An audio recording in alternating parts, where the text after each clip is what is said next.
2020 Tesla. So there's a story behind this Tesla that needs the air conditioning done.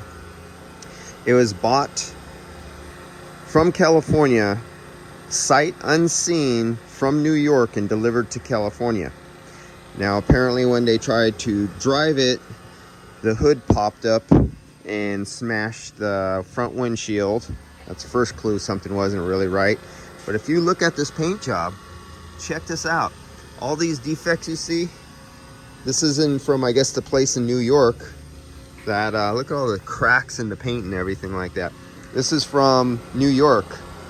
Someone doing a used car sales. If the picture probably looked good, you know, on a foggy day or something like that. Look at how rough that bodywork is. And sold it to somebody here in California. So after the hood popped up, you know, the air conditioner, they said everything down here was missing. So this was in a front end accident, and all the condenser and everything down here was missing. They had to replace it. They said there's a lot of stuff that has to have, I think they said $25,000 more in work on this car, and they bought the car for $20,000, and this is a 2020.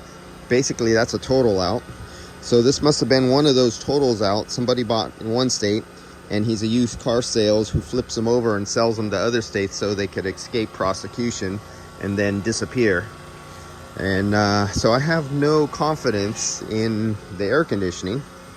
We don't know what's going to happen here, because most likely the lines were left out, exposed to atmosphere. So basically, I would give a high percentage that the POE oil is extremely moisture saturated.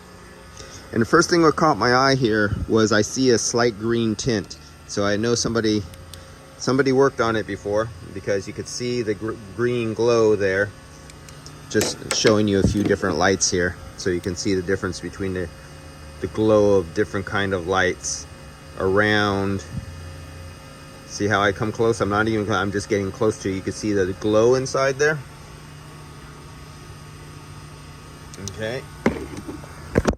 Yeah. Let's drop the phone. Still going.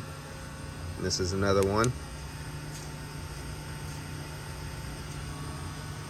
So just kind of giving you a clue of different lights fluoresce different dyes differently, but that's really strong right there. So I'm going to hook up to this thing. We're going to go through the procedures of charging it up, and definitely no guarantees. We're going to find out what happened. This poor customer, whoever bought this, sight unseen from New York, and it looks like they just sprayed everything in place. Got the black over, got the clear here. I mean, I think a kid in high school auto shop and body shop class can do a better paint job and repair than this. All right, just one of these things that I get to see out here in the real world of used car salesmen flipping deals over state lines. All right, see you later. We'll see how this turns out.